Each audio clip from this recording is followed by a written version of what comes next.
C'est un rapport qui fait froid dans le dos. Selon l'ONU, 250 personnes, dont de nombreux enfants, ont été sauvagement exécutées ces dernières semaines en République démocratique du Congo. Le contexte, c'est un conflit ethnique larvé qui s'est embrasé il y a tout juste un an. Cela se passe dans la province de Kasaï, dans le sud du pays. Le pouvoir central est soupçonné par l'ONU d'armer des milices contre des groupes ethniques rebelles. Explication signée Aliénor Carrière.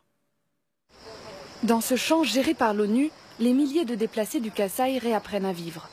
À quelques centaines de kilomètres de là, des milices ont attaqué leur village, exécuté sauvagement des familles en raison de leur appartenance ethnique. Bilan 251 morts en 3 mois, parmi eux le mari et les 6 enfants d'Agnès, une rescapée. Son corps brûlé rappelle la violence de l'attaque. Quand notre maison a été incendiée, je ne sais pas comment j'en suis sortie. Je me suis réveillée dans la forêt inconsciente pendant 2 jours sans médicaments. Je n'avais même pas accès aux médecines traditionnelles. On m'a ramassée avec mes blessures dans cette forêt et on m'a portée pendant 1 semaine jusqu'à la ville. Les massacres amènent des dizaines de milliers de personnes à fuir vers l'Angola voisin. C'est notamment ici que les enquêteurs de l'ONU ont recueilli la centaine de témoignages sur laquelle se base leur rapport, dévoilé hier, accompagné d'images satellites des lieux sinistrés. Selon ces équipes, la complicité du gouvernement de Joseph Kabila est avérée.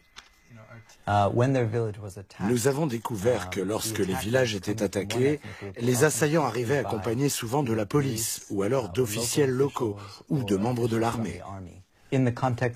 Tous ces meurtres ont lieu dans un contexte de crise et les attaques ont lieu pour des raisons ethniques avec la complicité du gouvernement. Donc les forces de l'État soutiennent les milices qui se chargent des attaques. À la tête de cette répression, il y a le président de la République démocratique du Congo. Joseph Kabila refuse de quitter le pouvoir. Il y a 1 an, il aurait commandité le meurtre d'un leader régional du Kasaï, marquant le début d'une révolte, suivie d'une répression sanglante qui prend aujourd'hui des allures d'épuration ethnique.